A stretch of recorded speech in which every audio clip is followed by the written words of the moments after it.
Hey folks, back again. Um, Today, this one's just about my own personal turntable. It's Dual 1228. Um,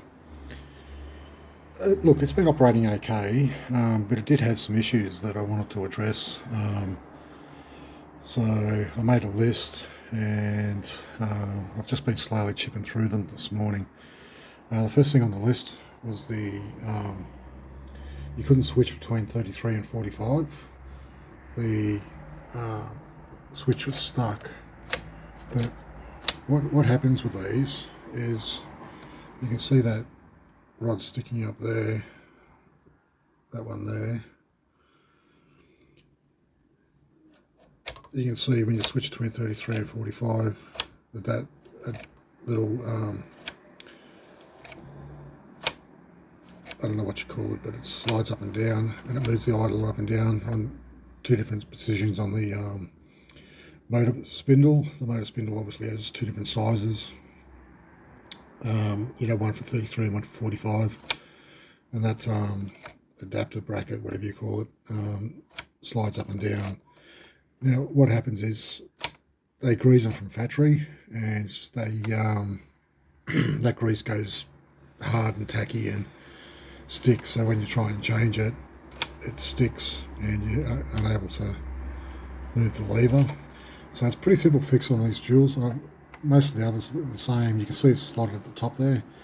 So it's just a matter of unscrewing it and removing that shaft. Now, because the grease is old and dried, you've got to be very careful because it is sticky on its way out. So you use a pair of pliers on the outer ridge. Don't use it on the shaft where the mechanism slides, but on the outer ridge. And just working it backwards and forwards, eventually it does come out. There is a spring right down the bottom of that shaft. So you just got to be careful when you do pull this shaft out. This will just float, and it does have a spring there.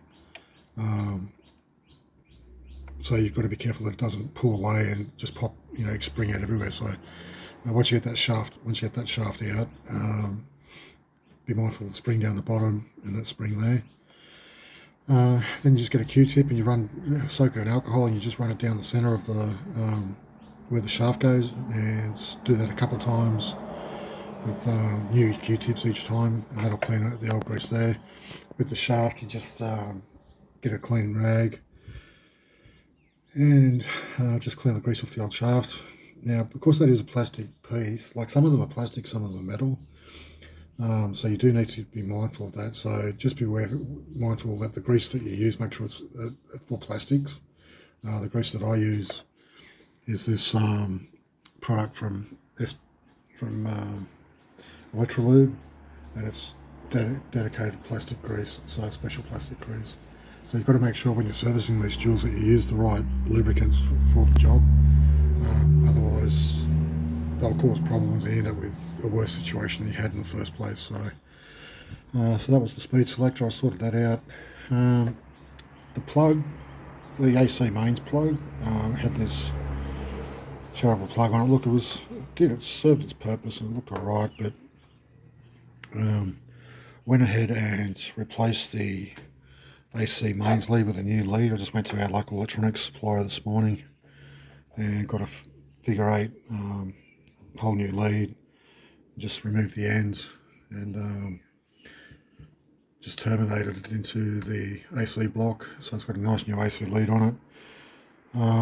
So I'm going to replace the RCA cables, the RCA connectors.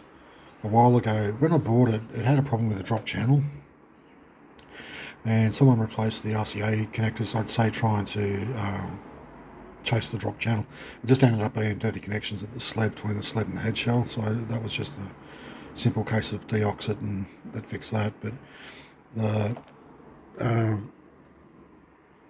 RCA plugs that they put on were too big, like they were for the 6mm cable, whereas this is only a thin cable, and they put them the wrong way around. So the red or the right channel was on the left channel, and the left channel was on the right channel. So while I was at the electronics store, I just grabbed some new RCAs. They're only cheap ones, but they do the job. But they're the right way around now. So I replaced the RCA connectors.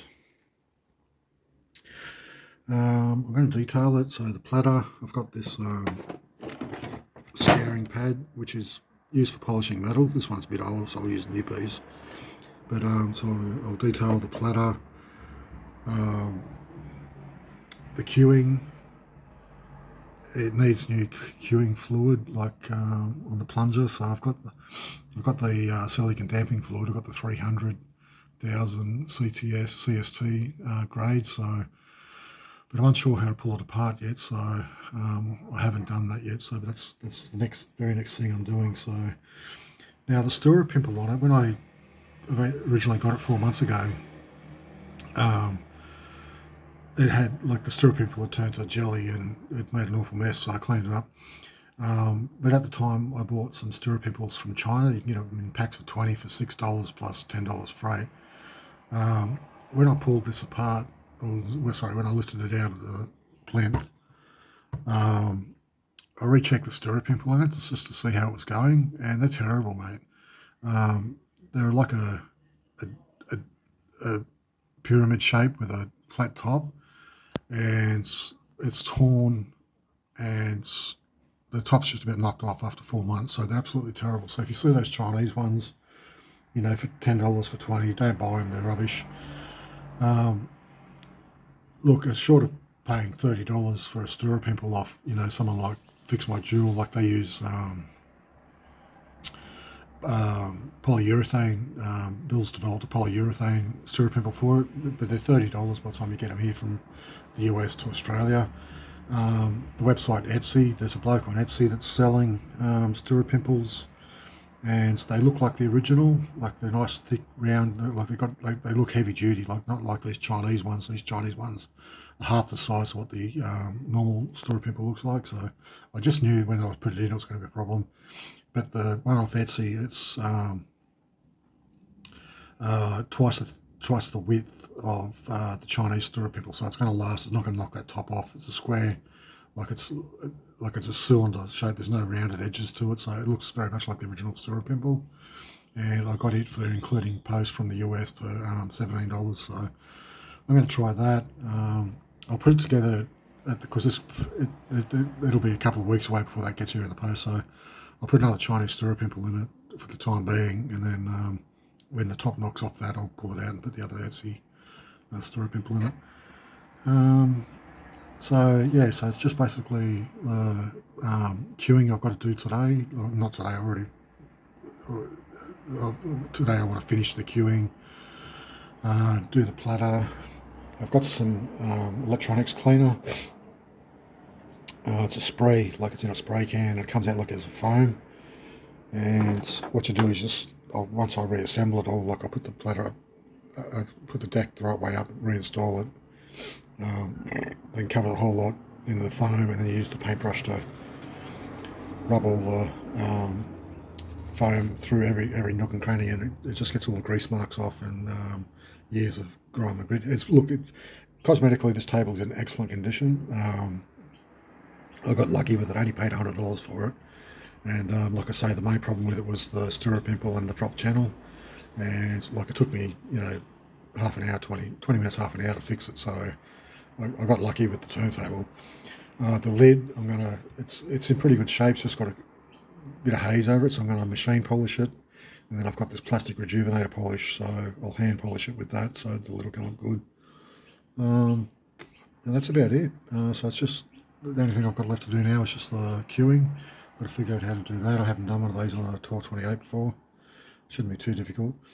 And on the other side, the idler. I want to remove the idler and grease the bush and the idler. And I've got some rubber rejuvenator. So I'll soak it in rubber rejuvenator for 20 minutes and wipe it off, and then reinstall it and get it all back together. I'll service the bottom bush on these motors. This is a later bush housing. The earlier bush housings, they've got like a spherical sintered brass bush in the early ones, and it's got like a copper ring around it. What they do is they just they run a blade down the side of the well where it all sits in, and as the blade scores it, it peels over and holds those peeled over edges, holds the copper plate in, which pushes the bush down and holds the bush in place. And they break off, the peeled edges break off, and so the bush flops around, so they get a noisy motor in them. And this one has got a noisy motor, but it doesn't have that. It's upgraded. They've upgraded the clamping design to hold the bush in. So there is that motor noise. So I've still got to track that down too. So, but I think it just sounded like a dry bush. So, so I've re-lubed the bushes. I'm going to remove it and do the top bush.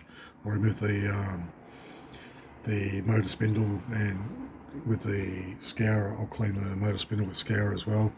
I'll clean the inside drum with the oiler runs with the scourer, and also the paper where the strobe disc attaches to the bottom of the platter.